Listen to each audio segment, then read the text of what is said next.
Hi miss, ang ganda mo naman. Smile ka naman dyan.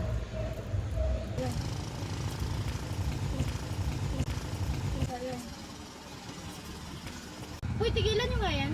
Alam niyo bang bawal na yan under the anti-bastos law? Ito naman, hindi mapiro. Biro lang. Joke? Kung nakakasakit o nakakahiya sa iba, hindi yan biro. Under RA 11313, catcalling and other unwanted remarks are punishable.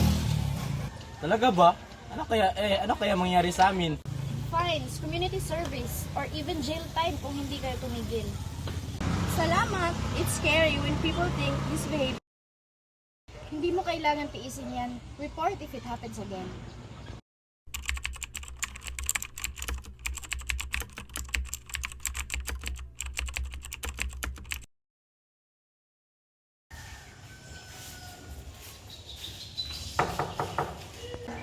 Please come in.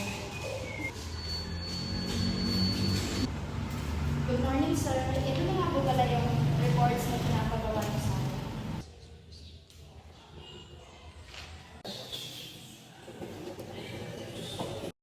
Iyan, Sir, alam mo, bagay sa iyo yung light dress mo.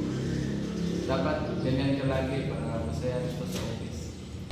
sir, di ko komportable sa sinasabi niyo. Sir, excuse na po sir, pasensya na.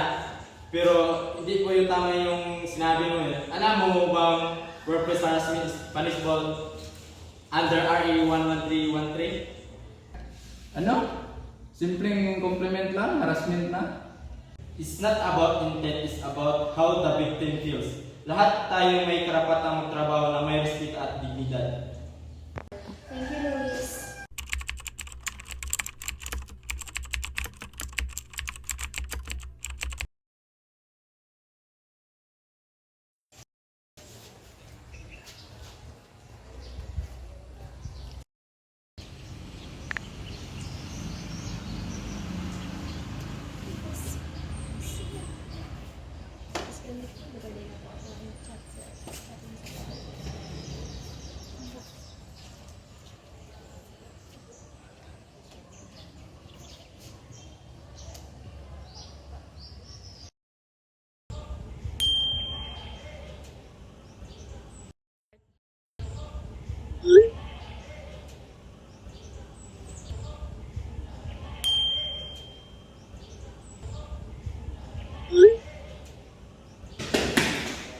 Good morning, ma'am. May i-report po sana ako.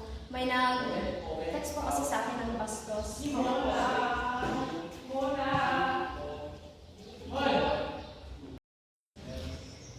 Thank you for reporting this online harassment. Discovered under RA 11313, then we'll make sure that this is investigated. I'm glad there's a law to protect us. People need to learn to respect boundaries even online.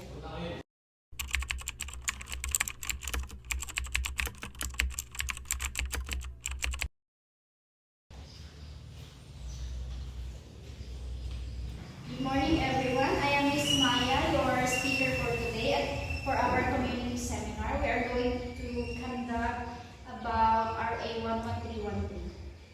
So RA 11313, or the Anti-Bastos Law, ensures protection from harassment in public spaces, workplaces, schools, and even online.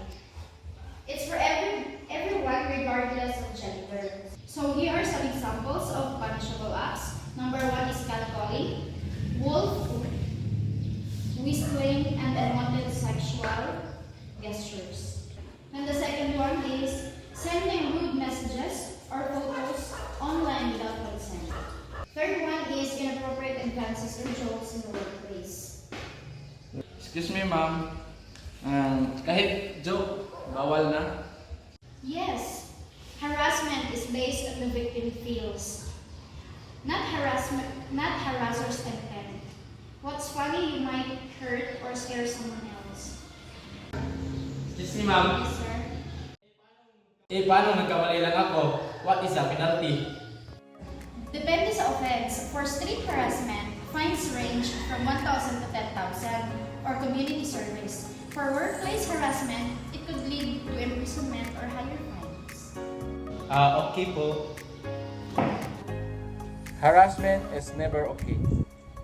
Learn about RA 11313 and share it with others. Be mindful of your actions, online, offline. Report harassment if you see or experience it. Respect each other's boundaries. Together, we can create a culture of respect. Safe spaces for everyone, everywhere. Thank you. Thank you.